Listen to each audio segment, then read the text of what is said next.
Assalamualaikum dan salam sejahtera.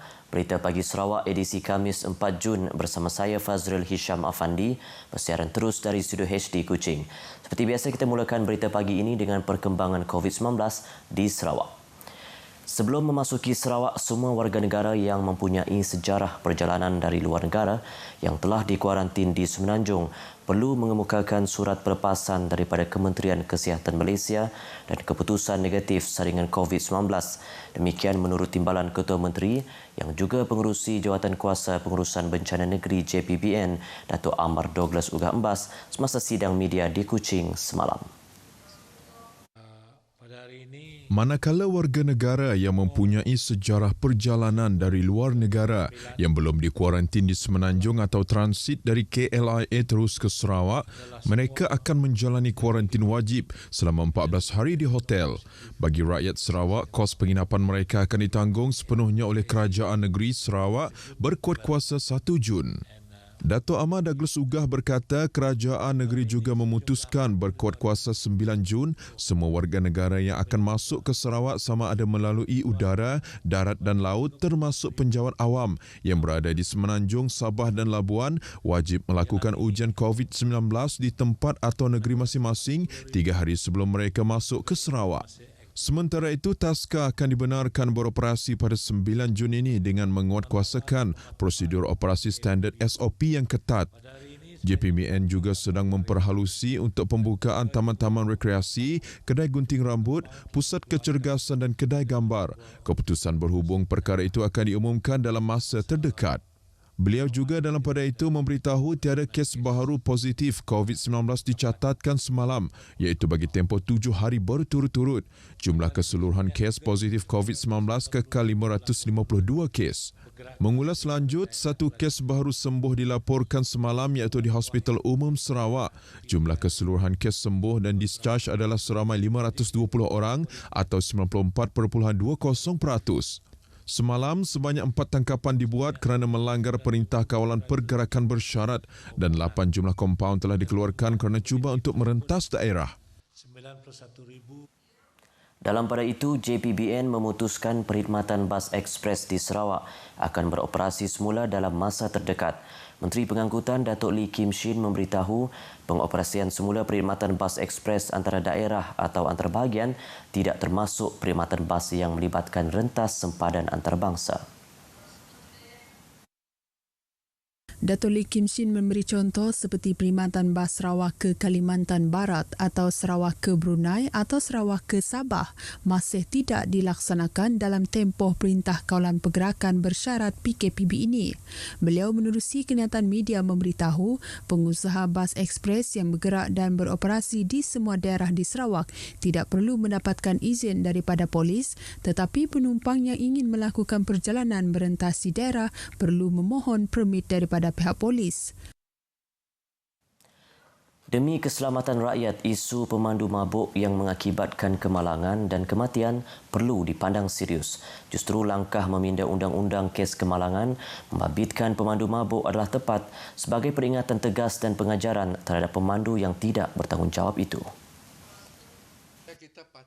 Menteri Pelancongan, Kesenian dan Kebudayaan Datuk Abdul Karim Rahman Hamzah menegaskan individu yang disabitkan dengan kesalahan memandu di bawah pengaruh alkohol atau dadah merupakan satu kesalahan jenayah dan beliau menyokong penuh sebarang usaha untuk membendung isu ini.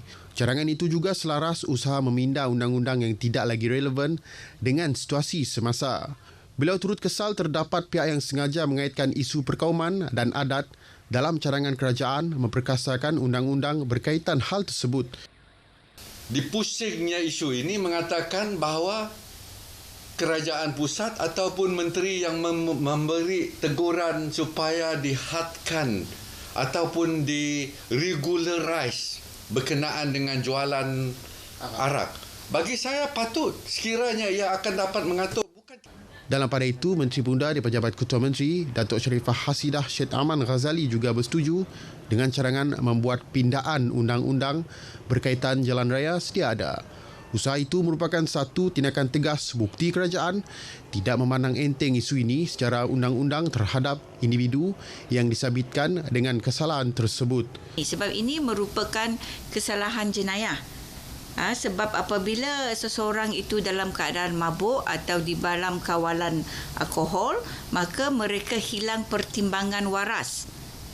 Dalam fikiran mereka pun tidak ada pemikiran yang waras, apatah lagi hendak memandu, dan ini akan membahayakan nyawa orang ramai dan juga nyawa yang mabuk itu sendiri. Sementara itu, Ahli Dewan Undangan Negeri Serembu, Miro Simuh berkata, undang-undang yang menjangkau usia 33 tahun itu harus dikaji dan dipindah selaras dengan situasi semasa. Undang-undang sedia ada, saya rasa tidak cukup tegas. Kalau kita pergi negara-negara maju seperti di Eropah, US dan sebagainya, Australia, mereka mempunyai undang-undang ketat dari segi pemandu yang mabuk ini.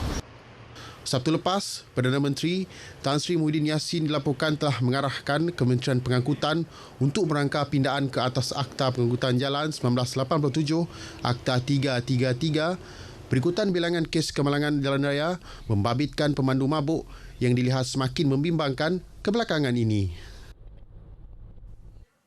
Pengumuman Bantuan Prihatin Nasional BPN sejak negara dilanda pandemik COVID-19 memberi impak yang besar kepada masyarakat dari pelbagai golongan. Bantuan tersebut sedikit sebanyak membantu meringankan beban hidup, terutama mereka yang terjejas dengan pelaksanaan Perintah Kawalan Pergerakan PKP. Tinjauan kru RTM di Kuching mendapati golongan penerima BPN amat menghargai bantuan yang diberikan kerajaan. Setakat tu hanya meringankan beban lah.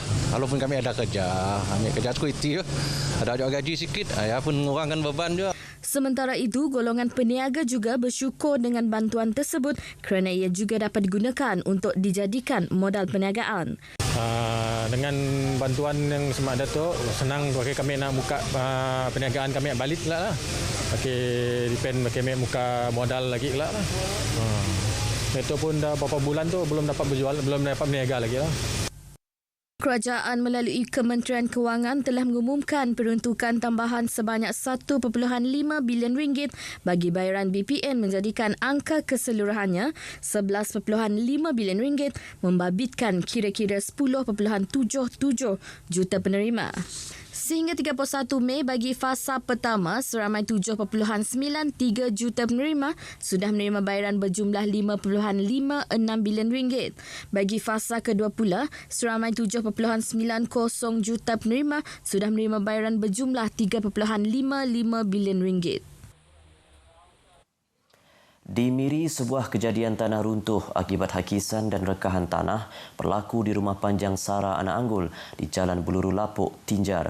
Menurut laporan Pusat Gerakan Operasi Jabatan Bomba dan Penyelamat Malaysia Negeri Sarawak, kejadian tersebut berpunca daripada kedudukan rumah panjang yang terlalu dekat dengan sungai dan keadaan sungai yang deras. Pihaknya menerima laporan kejadian pada pukul 12.10 tengah hari semalam dan tiba di tempat kejadian mendapati tanah runtuh yang berlaku, kemudian menasihati penduduk rumah panjang berpindah ke tempat yang lebih selamat bagi mengelak keadaan tanah semakin buruk. Jarak rumah panjang dari Balai Bomba dan Penyelamat Lopeng adalah 108 km dengan menggunakan jalan darat dan perahu kerana rumah panjang tersebut terletak di seberang jalan. Rumah panjang tersebut mempunyai 13 pintu bersambung dan 2 pintu adalah berasingan. Pihak pejabat daerah turut ambil maklum keadaan penduduk di rumah panjang tersebut sebelum ketibaan pihak bomba. Pejabat Kesihatan Bahagian PKB Bintulu mengeluarkan garis panduan perkhidmatan norma baru bagi Klinik Kesihatan Bintulu. Menerusi perkongsian di laman Facebooknya, perkhidmatan norma baru itu melibatkan 7 perkara. Antaranya, orang ramai tidak digalakkan hadir ke klinik tanpa janji temu, kecuali bagi kes kecemasan dan slot janji temu ke klinik boleh dibuat dengan menghubungi talian 086-858-200 sambungan 140 pada hari bekerja dari 8 pagi hingga 5 petang. Selain itu, orang ramai diminta mematuhi janji temu yang telah diberikan klinik berkenaan serta hadir 30 minit sebelum janji temu. Bagi mereka yang tidak mengikut janji temu akan dirawat mengikut kekosongan slot atau diberi janji temu baru. Selain itu, para pelanggan tidak dibenarkan membawa pengiring ke klinik kecuali untuk kanak-kanak, warga emas dan orang kurang upaya. Mereka yang hadir ke klinik dikehendaki memakai pelitup separuh muka. Para pelanggan juga diingatkan sentiasa menjaga jarak sosial sekurang-kurangnya 1 meter antara satu sama lain serta mematuhi arahan anggota kesihatan dari semasa ke semasa. Sekian berita pagi Sarawak, cegah COVID-19, amalkan norma baru. Kerap basuh tangan, amalkan penjarakan sosial dan guna pelitup muka ketika berada di kawasan umum. Saya Fazrul Hisham Afandi nak ingatkan anda, elakkan 3S, tempat yang sesak, tempat sempit dan tertutup, elakkan sembang, jarak dekat. Assalamualaikum, salam hormat.